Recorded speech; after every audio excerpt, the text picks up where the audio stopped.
Hello everyone and welcome to this new Loopstation tutorial.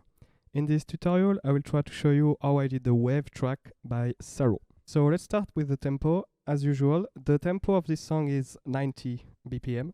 And for the input effects we will use for the melody, I will put some EQ for my voice, -10 on the low, +10 on the high. We'll use a delay which has the characteristic of being a 100 feedback, which means that it never stops,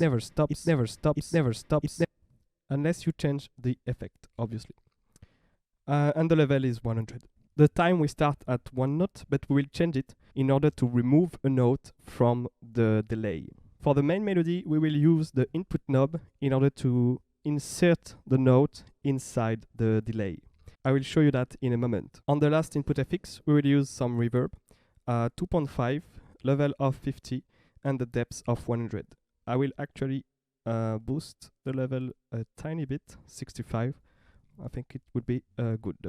On the input effects A, you will also need vocal distortion for the last drop, distortion of 100, tone of +50, and the level of 30.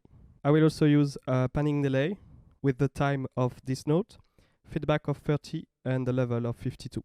I will also use a guitar to bass for my kick with the balance of 50-50 on the input effects A.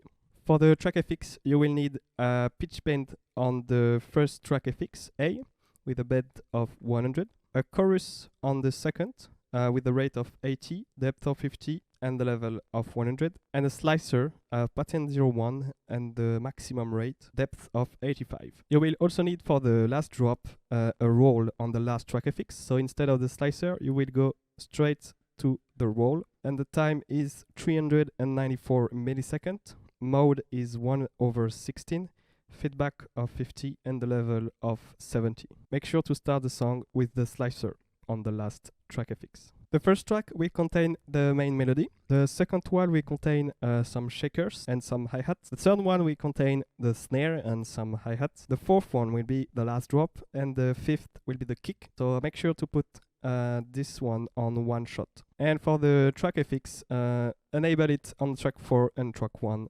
I will put my mic level on the minimum, and I will input the note. So the first note will be D. So this is this note. And I will just into the microphone like this. And with the effect enabled, of course. So make sure to input the first note on the correct note. And then after, it's the third note, then the second, and then the fourth. You will hear it as I do it. So let's go.